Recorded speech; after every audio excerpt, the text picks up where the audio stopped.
सर्वात आधी तर स्वागत आहे तुमचं माझ्या चॅनलवर। आज मी छान असं बनवून दाखवते नाश्ता एक प्रकारचा। त्याच्यासाठी मी 100 ग्रॅम पनीर घेतलेला आहे आणि त्याला असं छान किसून घेतलं आहे। तसंच एका बीटमधनं अर्धा भाग घेऊन त्याला सोलून त्याला किसून घेते। तशीच मी हिरवी मिरची वापरते आहे, त्याला कट करून घेते, मिक्सरच्या पॉटमध्ये टाकलं।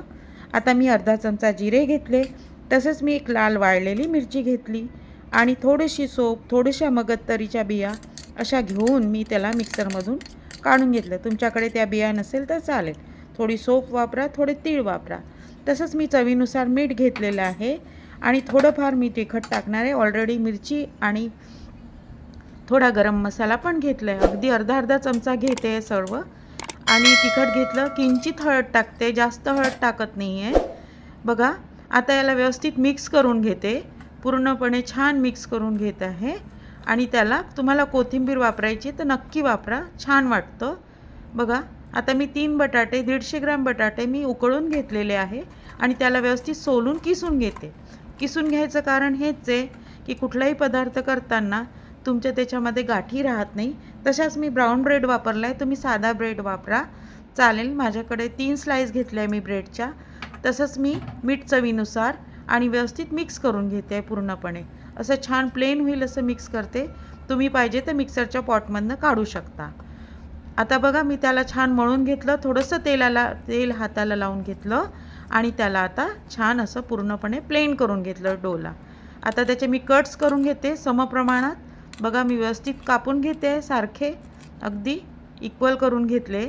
आता बघा मी त्याच्यानंतर ते मिश्रण तयार झालेलं आहे पूर्णपणे, असं मोदकाच्या वाटीसारखं वाटी करते आणि त्याच्यामध्ये मी हे भरते। जितकं बसेल तितकं, तुम्हाला मोठ्या साईजचे करायचे तर जास्त क्वांटिटीमध्ये भरू शकता बघा। छान तयार झालेलं आहे, पूर्णपणे भरून झालेले आहे। आता मी काही करणार नाही, कॉर्नफ्लॉवर घेतलं, तुमच्याकडे कॉर्नफ्लॉवर नसेल तर तुम्ही मैदा घ्या 1.5 चमचा, त्याच्यामध्ये टाका पाणी 2 चमचे, पूर्णपणे असं पातळ करा। चमच्याचं प्रमाण बरोबर ठेवा म्हणजे खूप पातळ होणार नाही, बाइंडिंगसाठी चांगलं आहे। आता मी एक ब्रेड, ताजाच ब्रेड घेतला, त्याला ब्रेड क्रम्बसारखं तयार करून घेतलं। सोबतच मी थोड्या शेवया टाकल्या त्याच्यामध्ये बारीक करताना, त्याने क्रंचीनेस छान येते बघा। आता मी छान असं त्याच्यामध्ये डीप करून ठेवून देते। तुम्ही हे किती दिवस ठेवू शकता फ्रीजरमध्ये एअरटाईट डब्यात ठेवा आणि केव्हा पण तळून वेळेवर खाऊ शकता बघा। छान तयार झालेले आहे।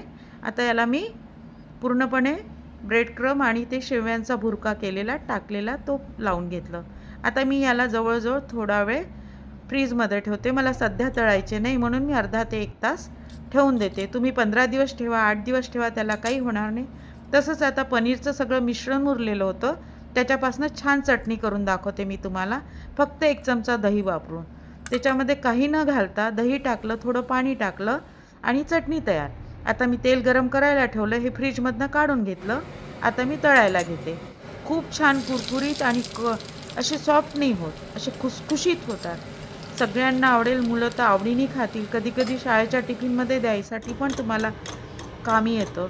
एरवी कधी सायंकाळी खायचं आहे, आता गरमीचे दिवस आहे म्हटल्यावर हे रेडी करून ठेवा मॉर्निंगमध्ये, तुम्हाला केव्हा पण भरकन तळलं आणि भरकन वाढलं, पाहुणे पण असो कोणी पण असो, खूप कामाची गोष्ट आहे। खरंच खूप छान टेस्टी नाश्ता आहे, टाईम पण सेव्ह होतो।